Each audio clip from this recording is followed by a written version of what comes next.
mais de... Voilà, et quand je le vois, c'est CCDC. En gros, ça craint. Voilà. Donc pour l'instant, je la laisse, mais nous allons parler de One Piece, de la piraterie et aussi des inspirations de Eiichiro Oda. Tout ça en une vidéo, ça fait beaucoup. Je suis un peu fou dans ma tête, mais tout va bien. Ah bah oui, je suis pas fou. Allez ou quoi? Et si tu dis ça, je vais pas le dire, parce que sinon je dis un gros mot, même si j'en dis tout le temps. Voilà, prends-toi ça dans ta face. Alors la piraterie désigne une forme de bandiste pratiquée dans la mer, donc les pirates. Cependant, les pirates pillent aussi quelques petits villages, parce que nous, on croyait que c'était que des pirates qui pillaient que les navires, mais on est cons. Eux, ils font de tout. C'est pour ça qu'on les kiffe. C'est pour ça qu'on kiffe aussi One Piece et tout ça. Alors, One Piece et les pirates. Eiichiro Oda s'est inspiré de Barbe Noire pour faire Teach. De son vrai nom, Edward Teach est un pirate anglais qui a opéré dans les Antilles et sur les côtes des collines britanniques en Amérique. Donc lui, c'est le vrai Barbe Noire. Donc il ressemble à ça. Donc à votre droite, nous avons Barbe Noire et à votre gauche, nous avons Teach, celui de One Piece qui ressemble bizarrement à Donald Trump. On peut voir un petit air de famille. On peut voir. Je dis pas qu'il y en a un, mais on peut en voir un. Je pense que les parents de Donald Trump se sont inspirés de Teach. Je pense. Ou peut-être que c'est l'inverse. Je sais pas. Voilà, donc Teach de One Piece, l'équipage de Barbe Noire, on l'appelle Barbe Noire aussi, est l'un des 4 équipages pirates les plus puissants du monde manga One Piece. Il est dirigé par l'un des 4 empereurs, dit Teach. Voilà.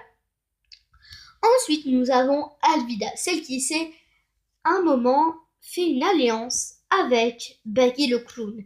Mais avant, elle était grosse et moche. Mais depuis, elle a mangé le fruit du glisse-glisse. Comme vous pouvez le voir. Et donc, elle peut glisser.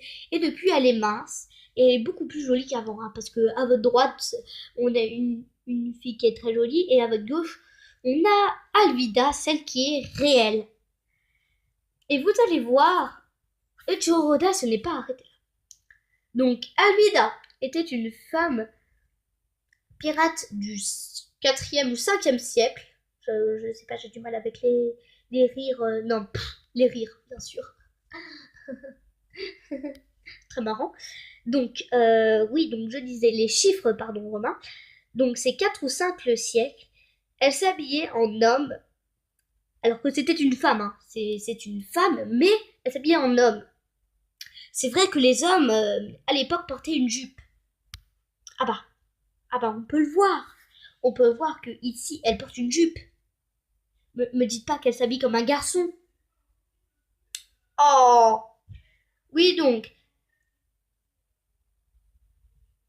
Elle s'habillait en homme et le capitaine d'un navire uniquement composé de femmes.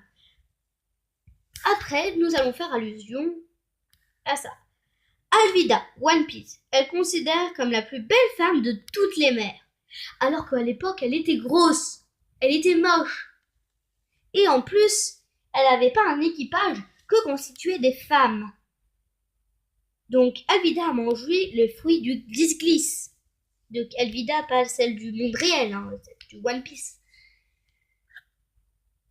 Mais à part le nom Alvida, Alvida n'a aucun point commun. Les deux Alvida, là, elles n'ont aucun point commun à part leur nom. Mais en revanche, Bois Hancock a un point commun. Alvida, réel bien sûr, avait un équipage que constitué de femmes. Et Bois Hancock a une île que constituée de femmes.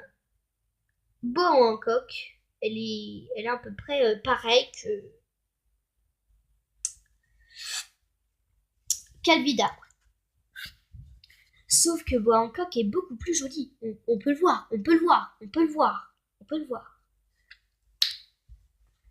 Voilà. Ensuite, la monnaie. La monnaie, comme on dit, les Berry. C'est aussi le nom d'un capitaine pirate, Charlotte de Berry. Donc voilà, je vous dis goodbye, à la prochaine. C'est quoi ça? J'entends un truc. C'est l'alerte bonus. C'est l'alerte bonus. Il y aura un bonus. Il y a un bonus. Bonus. Allô quoi? L'alerte bonus, c'est que Oda est un pervers. Je vais vous dire pourquoi. D'après Oda, la poitrine de Hancock est plus grosse que celle de Nami et Robin. Ce qui est vrai, on va pas se mentir. La mensuration de Boa Hancock. Il a carrément fait la mensuration des soutiens-gorge de Boa Hancock. C'est un malade mental. Donc c'est B111. Je vous les écris parce que j'ai pas envie de le dire. Hein. Alerte au pervers. Voilà. Et cette fois, il n'y a plus d'alerte bonus, il n'y a plus de bonus. C'est voilà. Donc, je vous laisse. Je vous dis goodbye. À la prochaine pour une nouvelle